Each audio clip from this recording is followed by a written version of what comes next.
As we kick off this morning, joining me right now on the Ringside Hotline, United States Senator Bill Cassidy is with us this morning. And Senator, good morning. How are you? Jeff, I am fantastic, brother. How are you? Very good. Long time no hear. I see you on national news, and you seem to be involved in many, many different things, and it's always good to have you on the program. So give us an overview, Senator. How are things going up there? You know, if you talk what's happening in Washington, D.C., you got to start with Donald Trump. And obviously, he stirs the pot. The left hates him. If he said turn on the air conditioner on a hot day, they would say no. And then on the other hand, you look at what's happening in North Korea, and you always wonder what Kim Jong-un's going to do. But I think Kim Jong-un wonders more what Donald Trump's going to do. And right. We're actually seeing progress there that we haven't seen for 30 years. So there's a method to the madness that's paying some big benefits. I completely agree. And wouldn't it be amazing if we could denuclearize the Korean Peninsula, Senator? I mean, that would be a historic achievement for humanity. It would not only denuclearize the the Korean Peninsula, but North Korea collaborates with Iran on all sorts of things. They are at risk of selling this technology around the world. It would really limit the spread of nuclear weapons. It goes beyond North Korea, but North Korea is good enough, Jeff.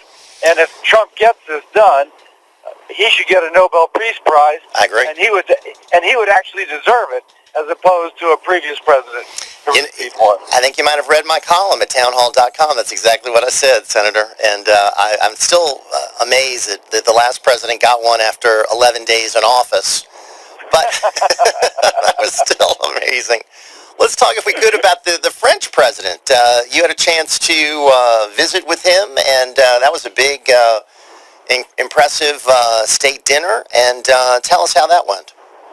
You know, it was really incredible. Melania designed it, and not only was it perfect, but it set a standard. She obviously has she's been involved in beauty her whole life, and so she has a great sense of it. It was done very well. Macron really said all the right things. They've got a very active military campaign against terrorist groups. We collaborate with them closely in Africa. They're taking it to the enemy. They've got no illusions about it. They're battling terrorism in France on a regular basis. So they've become this incredible ally in the war on terror. And the president did a great job hosting them. Well, it seems like they're quite the friends, and it's good that they've got this relationship. It's our oldest ally. And, of course, we have so many ties here in Louisiana to France. I hear that the jambalaya wasn't exactly jambalaya that they served, though.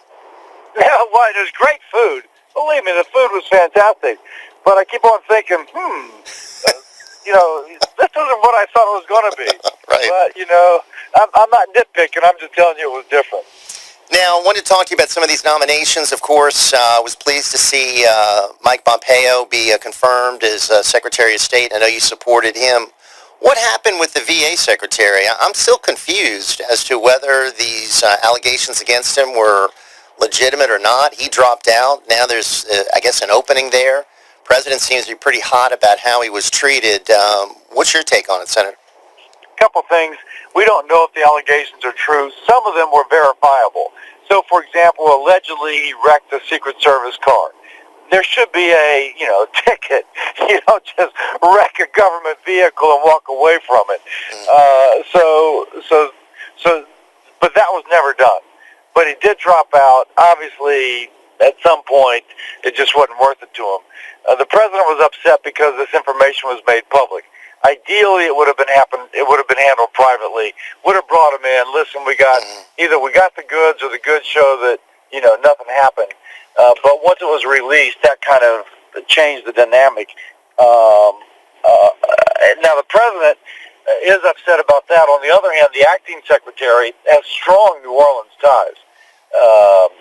Spent some of his time growing up in New Orleans. Right. So if the new guy, if the acting director becomes the director, he'll be very aware of our issues here. I saw that. I was pleased to see that, so we'll have to keep monitoring it. Now, I know on the important issue of United States Fifth Circuit Court of Appeals, we had a victory, and Kyle Duncan was confirmed, and I know he'll be a great asset to that Fifth Circuit. Hey, Kyle Duncan, Louisiana boy, LSU grad of med school. Excuse me, about to sneeze. A fantastic guy. Excuse me. The left didn't like him. Thank you. The left doesn't like him in part because he represented Hobby Lobby in the Hobby Lobby case against Obamacare, and he's so good. The left doesn't want somebody who is so good. In fact, somebody who told me that Duncan was, yes, I'll vote for Duncan, ended up voting no. But when we first talked about him, he said, this guy could be on the Supreme Court. He's so good. And so when the left sees somebody who is that good, they're really going to come against him. And if he has the sin of representing Hobby Lobby against Obamacare on a contraception case, they're really going to go after him. So it's kind of like go after him squared. But we're able to get him through and actually picked up Joe Manchin's vote, and I'm very appreciative of that. And he'll do a fantastic job for our country. Now, how are we doing on these confirmations? I know the president's been sort of upset at a slow pace, and a lot of us out here are hoping that we can get these good people confirmed as quickly as possible. Yeah, totally. Democrats were making us, by the rules of the Senate, somebody can request 30 hours of debate, period. So we were getting 30 hours of debate and never talking about the person under debate, who would then pass 96-2. That's exactly what happened with Terry Doty, a Monroe judge. 30 hours spent on his nomination, only to delay, to chew up time, to keep us from doing other stuff, and then he passes 96-2. So McConnell says, listen, you keep doing it, we're going to change the rules, and if we change the rules, you're not going to like what happens next. And at that point, the Democrats said, okay, don't change the rules, stop being obstructionist. So, I mean, the moral of this story is you got to play hardball with these guys, right? Yeah, you got to play hardball. Schumer's willing to do anything he can. I was struck. Clearly, the president's doing something good with North Korea. And Bill Maher, the liberal comedian, had a headline to his fellow liberals, shut the blank up. The guy's actually doing something good now. So even when he's doing something great, like North Korea, the left is still going crazy. It doesn't make sense. No. Some good news for Louisiana, Senator. This Go Mesa revenue coming in, $82 million. That's going to help a lot of people, right? It's going to help a lot of people. This is money from developing oil and gas in the Outer Continental Shelf, revenue sharing. It happens between 4 Gulf states, but Louisiana gets about half of it, and we have to use it for coastal restoration. That's a good thing. So our master plan to restore our coastline, that's where the dollars go.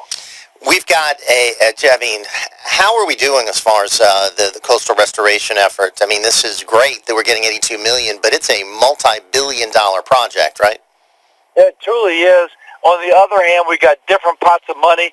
The Go Mesa money will continue to come in over the years. I was able to get some legislation into the Tax Cut and Jobs Act bill, which will increase the amount we receive. When Obama put on the moratorium, obviously there's less drilling, so there's going to be less revenue for a few years, but we're able to get an amendment that will increase the amount we get over baseline. Good. There's money coming from the BP oil spill, other pots of money. We just got to keep putting it together until we complete the project. I know. I mean, talk about a critical issue for all of us here in Louisiana. And I know your time is limited, but finally want to just say that we are going to be honoring Steve Gleason, right? Tell us about that if you could. Yeah, everybody knows Steve Gleason. Went to Washington State, played with the Saints, statue of him blocking a punt in front of the dome. The guy's got ALS, Lou Gehrig's disease. You walk in the room thinking that you're going to feel sorry for Steve, and you walk out feeling inspired to do whatever you can to help others. And when he had ALS, he's from Washington State. He gets the attention of Microsoft. They develop hardware and software. He recorded his voice before he lost it. He looks at a screen, blinks his eyes, and you hear his pre-recorded voice because now it reaches into the database and pulls out the spoken word. Amazing. Vitter and I worked together to pass legislation that anybody on Medicare with Lou Gehrig's disease has access to this. We're trying to get the Congressional Gold Medal for him to honor him for all the work he's done on behalf of those with ALS and those with disability. What an inspiration. And I remember being in the Superdome, Senator, that night that he blocked that punt. I think it's maybe the loudest the Superdome has ever been. You know, I was watching on TV, and the news announcers, the sportscasters were just going crazy. It's like they were Saints fans. Exactly. And of course, everybody's excited coming back, first game after Katrina. But we're not honoring him for that. We're honoring him for his advocacy for ALS, his inspiration to us all, everything he's done for those with disabilities. And we've got half the votes we need. We need 2/3 of the House, 2/3 of the Senate, and I think we're going to easily get it in the Senate. Fantastic. Well, we'll support you any way we can. And, Senator, thank you so much for being with us, and I hope to have you back on soon. Thanks, Jeff. All right, that's Senator Bill Cassidy with us here, updating us on a variety of issues.